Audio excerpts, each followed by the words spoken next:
So we've seen the Honda Talon. The real question is it going to be a hit for the Southwest? Another Chupacabra sighting. What's up, everybody? It's Dominic from Chupacabra Offroad. We're at Honda's unveiling of their new sports side-by-side, their introduction to the sports side-by-side market. And we just got done learning about two new models they're bringing to the world, the 1000R and what's behind me, the 1000X. We're excited to be here at this event. Let's take a walk around this event space. Let's take a walk around these cars, most importantly. Let's do it.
Something really cool right here.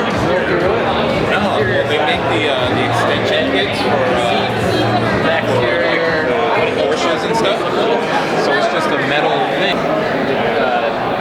Grade that we can find, and just for 5 minutes straight. I'm sure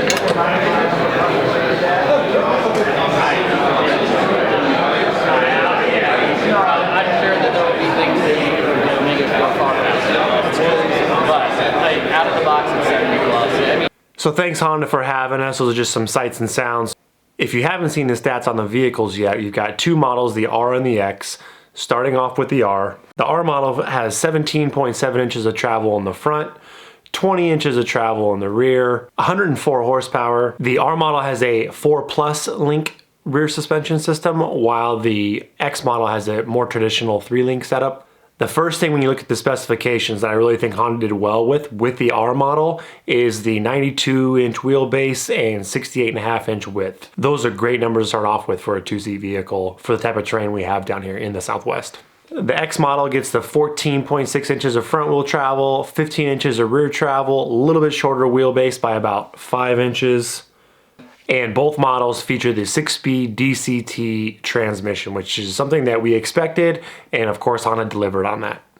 Now this isn't the exact same transmission that's in the Pioneer. It actually shifts about 50% quicker, the engineers told us, so should be better for a high performance situation. I drove the Pioneer, I felt like it was a little bit sluggish, but to be expected, it's not really a high performance vehicle. First and foremost, a lot of comments that of course this doesn't have as much horsepower as an X3 or a Razor Turbo. I'm not really surprised. I think it's a great first effort. I personally didn't expect them to come out with a game changer or something with 150, 160 horsepower. I hoped it would come stock with a turbo, but you know, they've pretty much exceeded my expectations. Come stock with 28-inch tires on 15-inch rims. I was really hoping it was going to come stock with 30-inch, just because when we want to go upgrade to 32-inch tires, of course all of us run 32-inch tires. Well, I was really hoping to come stock with 30, so that way you could put them on without not too much of an issue with the gearing changeover.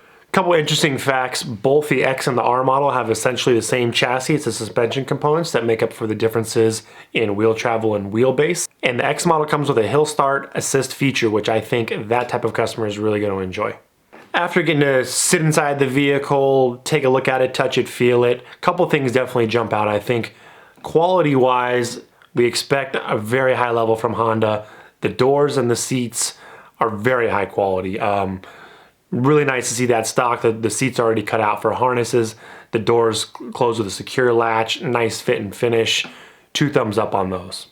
The biggest thing I think that really differentiates this model is the DCT. Now we've got another option of a side-by-side which you can shift, and on paper the DCT is what everybody wants. You've got 6 speeds, you've got an automatic mode, a manual mode, a sport mode. So if you're not really into shifting, a lot of consumers maybe thought they would like it when the YXZ was announced. As it turns out, a lot of side-by-side guys really enjoy having an automatic. So one question I really have is, will the automatic mode perform as well as an automatic CVT setup like a CanAm or a Polaris?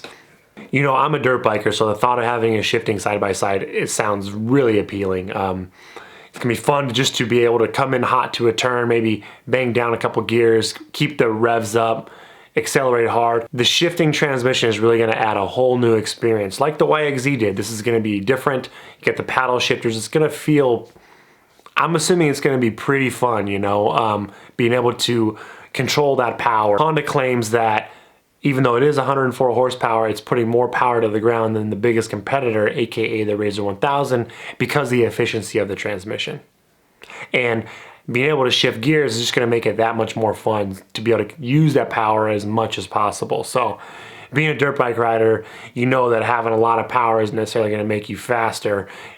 There's guys on 125 that can blow by me on my 350, but they know how to ride, they know how to use the power they have, keep the momentum, and have an overall more fun experience in a lot of regards. So let's get into my short list of pros, neutrals, and cons. Love the 68.5 inches wide. Really surprised Honda did this. Love the fact that you've got another player with a wider than 64-inch option. Wider is better. We don't have any restrictions with trail width out here. It's more stable. When you add that with the 92.5-inch wheelbase, a little bit longer than a 2-seat Razor, I think those are some really good numbers for a vehicle that's going to be really stable once you start talking a little bit bigger tires. The vehicle should handle really well. Doors, awesome fit and finish. Probably don't have to upgrade them, maybe just get the little inserts to cover the bottom opening on the doors and call it a day. The DCT transmission on paper sounds great. I wasn't completely impressed when I've ridden in it in the past on a Honda Pioneer 1000, but I'm gonna give them the benefit of the doubt. 50% quicker shifts. You kind of got all 3 modes. Something that's definitely unique to a CVT. A lot of us have been driving high performance side-by-sides for a while or used to the same old thing, and this will be kind of a breath of fresh air, so I'm excited for that. A couple things I thought were neutral were, while the suspension as a whole was wide and a great wheelbase, they did just go with the Fox QS3 shocks, which have just a couple clicks of adjustment. There are some crossover rings, but I was really hoping the shocks were going to be spec similar to a Can-Am with high and low speed compression, rebound adjustment, and I was really hoping for some 3.0s in the rear. These are only 2.5, so while those shocks can be tuned to work quite well, I was just a little disappointed when you talk about the great numbers of the width and the wheelbase. One big con is we get all the hype, we get a new vehicle, no price yet, and it's not even releasing until spring. So in this market in power sports, people get really excited. It's very passion-driven purchase, and people just don't want to wait. I mean, we're used to this iPhone culture. They announce a new iPhone, we go buy it.